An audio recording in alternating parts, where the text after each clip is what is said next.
right, we're live. All right, it's happening. This is happening. Welcome to Apex Reviews. Yep. I'm Clea. I'm Gina. And we're here to talk about shoes. Since we always end up talking about shoes on our runs, we figured we would bring it to YouTube. Yes. We figured our demographic of female masters runners is not really represented in the shoe review community, and sometimes the needs of a masters runner, or a girl for that matter, it may be different than... And we spend more money typically. That's true. We like to shop. So, all right, Gina, you go first. Pick a shoe. Okay, I will pick the shoe that I'm the most excited about right now, even though the new one... Show us the shoe. Well, I should have made them look more adorable. Yeah, these are real shoes. They're not. They've been well used. They're not clean. They're not styled. So these are the Asics Evo Ride, and they are marketed to be a tempo day type shoe, and I totally concur because these are awesome at let's see, I guess we should talk about our paces that we would use these shoes at. These are really good when you're in the 7:30 to 8:30 pace. So maybe if I don't run that pace, like marathon pace-ish, half to marathon. Yeah. Whenever I'm using them at more of a I don't know, when I'm above a 9-minute mile, they're just kind of shoes.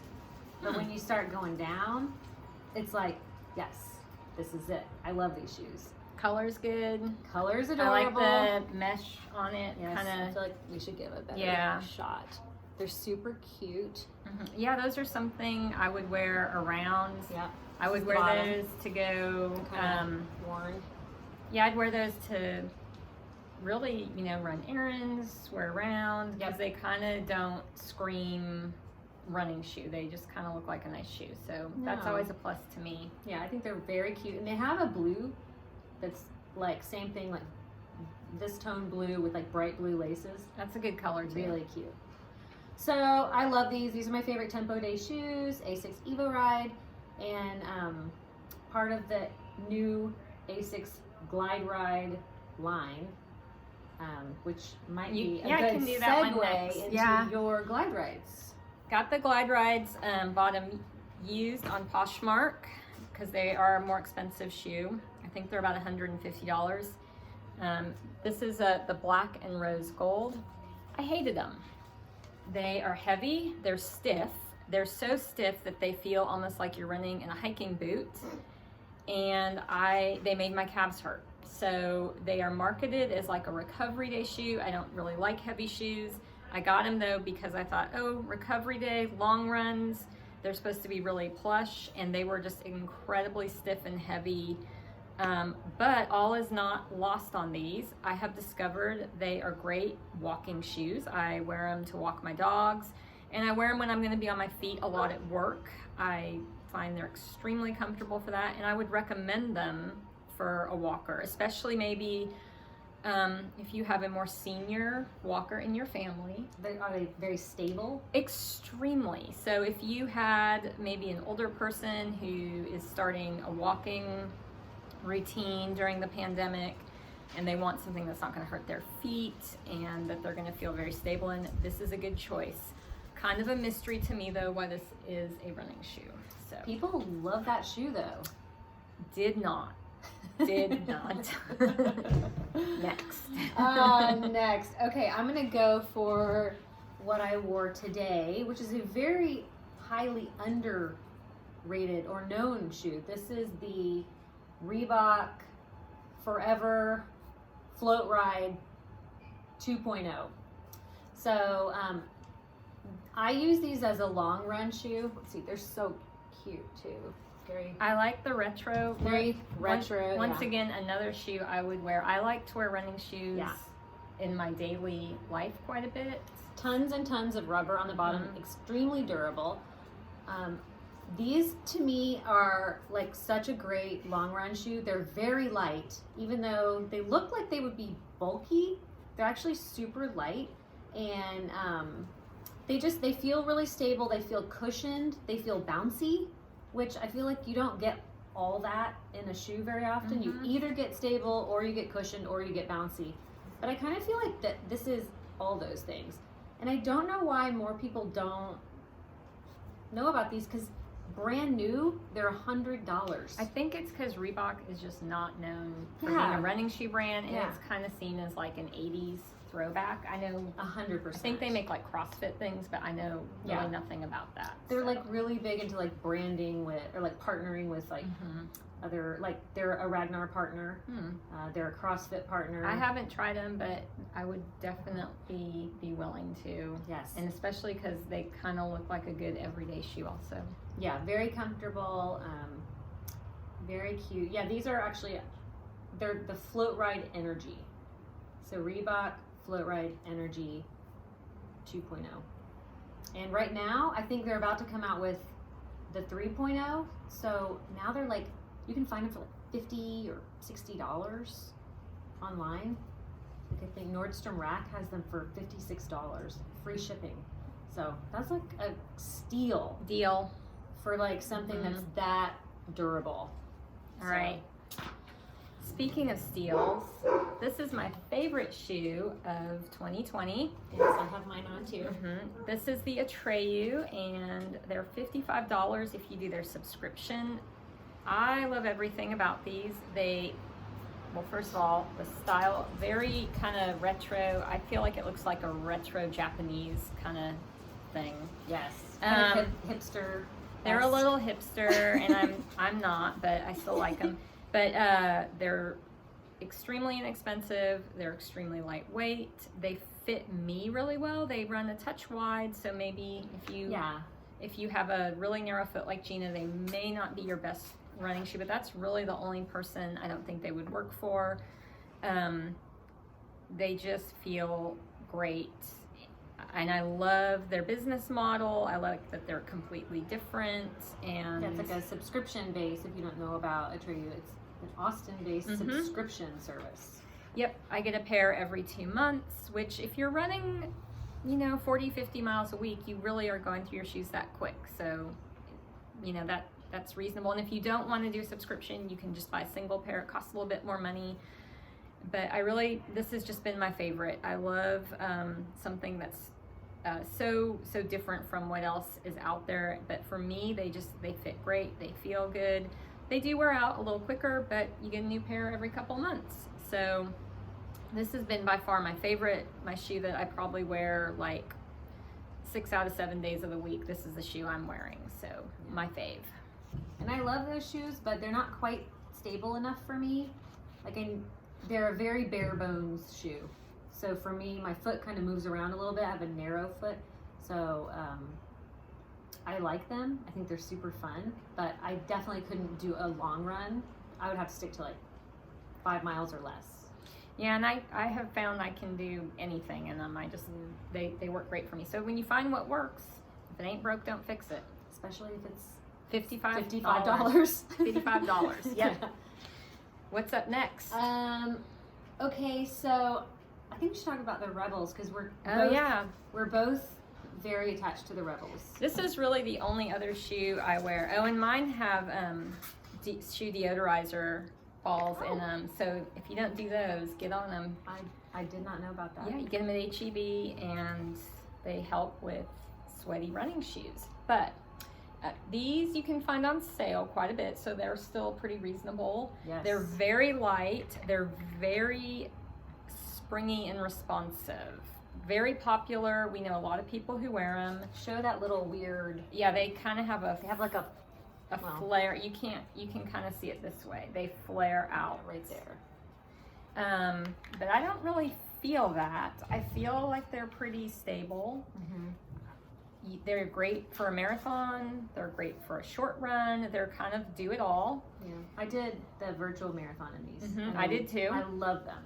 The only negative I have about them is, for some reason, mine keep tearing on the side. This one has, you probably can't barely even see it. It's a small tear. I've tried to repair it. They keep tearing on the side, and I think it's because it's got this kind of weird, like, fake sweater material. Yeah, it's very, very lightweight. And so I think it's kind of supposed to super mimic like thin. a racing shoe. Yeah, so I have kind of fat feet. They seem to, I've sized up, they still tear. Usually I can put a little super glue on the rip and it'll kind of hold it through for a couple months, but that's maybe in the future. I'm going to wait till they come out with a new version because, yeah, I can't just keep ripping through shoes, which is a bummer because they feel great. I love that shoe. I think on the track, that's like my very favorite place to wear the Rebels. Just the bounciness of the shoe and then the bounciness of the track. I just love that. And I also heard that they're coming out with the version 2 like in March. I think it's in a couple months. And it's already been very highly rated. Yeah, I saw that. I'm just curious if they got rid of this weird kind of like fake sweater material. I don't know about the fabric, but I know that it still has the flare. Yeah. And everything feels good. I don't feel rubbing on the shoe, but for some reason, for me, no one else has had this issue though. So it may just be like if you have wider feet, and these are in a wide, sized up in a wide, and they still ripped. So everyone just has that shoe that kind of falls apart on them. I think that's my favorite shoe though, of all the shoes. That's my favorite. I love it. Okay, so should we talk about race shoes? Sure. So who doesn't have these in their life? Or some of these.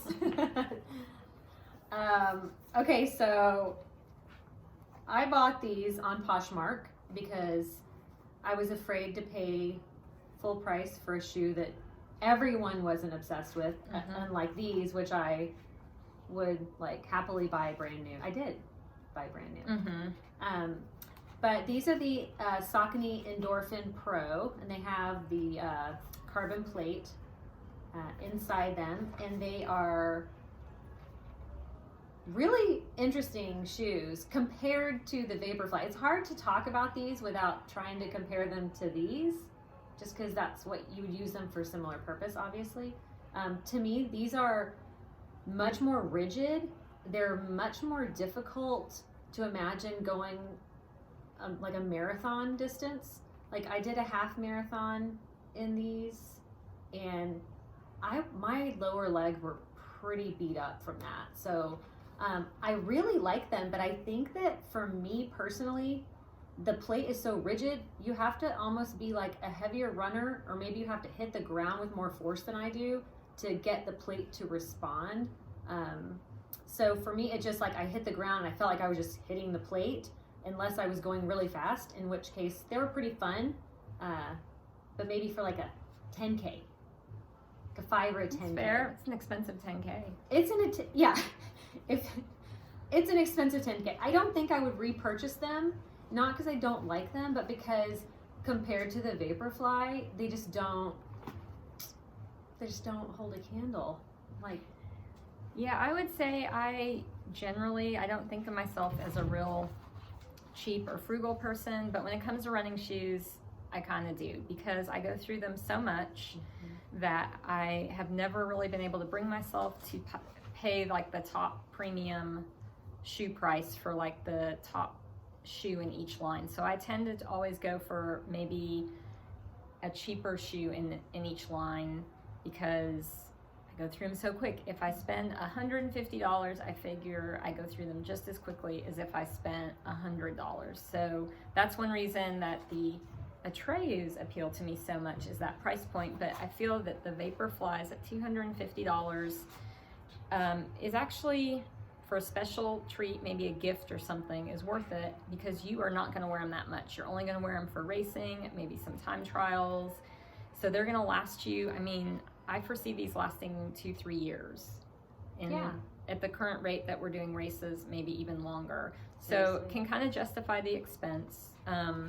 They really are effective. We've definitely taken some time off of 5K, 10K, half marathon. Yeah, we wore them in a mile time trial on the track. They definitely give you a lot of spring. I think everyone's heard of them. This is no news to anybody, but I think it's more that to me, they are worth that money. Unless you're going to train them every day, I wouldn't do that. Some people do Some that. do, but that's a lot of money. Yeah, you're going to go through them very quick. But I think using them as a racing shoe to treat yourself to something that you're going to only pull out a handful of times a year, and just use for those races that you can maybe go for that extra cost, and especially if you put it on like a birthday wish list or Christmas wish list or something. Yeah, that's the way to go. And you can find them on Poshmark, but they are sometimes they're priced over. Yeah, they can still be pretty expensive. I would not pay over. They're still hard to find, but hopefully that'll change. I kind of don't get it. People are willing to pay for them, but yeah, I found they're worth the hype. I totally agree, and I feel like considering just how expensive other sports are, and the gear involved in a lot of other sports, I kind of feel like $250. I mean, that's like a pedal if you're a cyclist. I don't know what golf. I know golf is expensive. Golf is expensive. So it's maybe like half a club. I have no idea. Yeah. So it's like you spend a lot of time going like, oh well, I'm not an elite racer. Like, who am I to have this expensive shoe? But the truth is that you're racing yourself. So if you can take time off of your own times and it's more comfortable and more fun to run in, I think it's worth it. Treat yourself. Treat yourself. Yeah. And on that note, we'll close our first review and we'll come back with some other things. I think some watches. We have another racing shoe we want to review in the future by Atreyu. Yes, we're excited about the Artist by Atreyu. So we'll be back. Yeah. Oh, and we should we run with Apex running in Cedar Park. Cedar Park, North Austin based running group called Apex. And it's a small group coached training group. So which really helps you work on those harder workouts when you've got a team atmosphere and people to push you. So we need that if we're going to buy fast shoes. We got to have fast times. That's right. Got to throw down. Gotta throw down. All right. See you next time.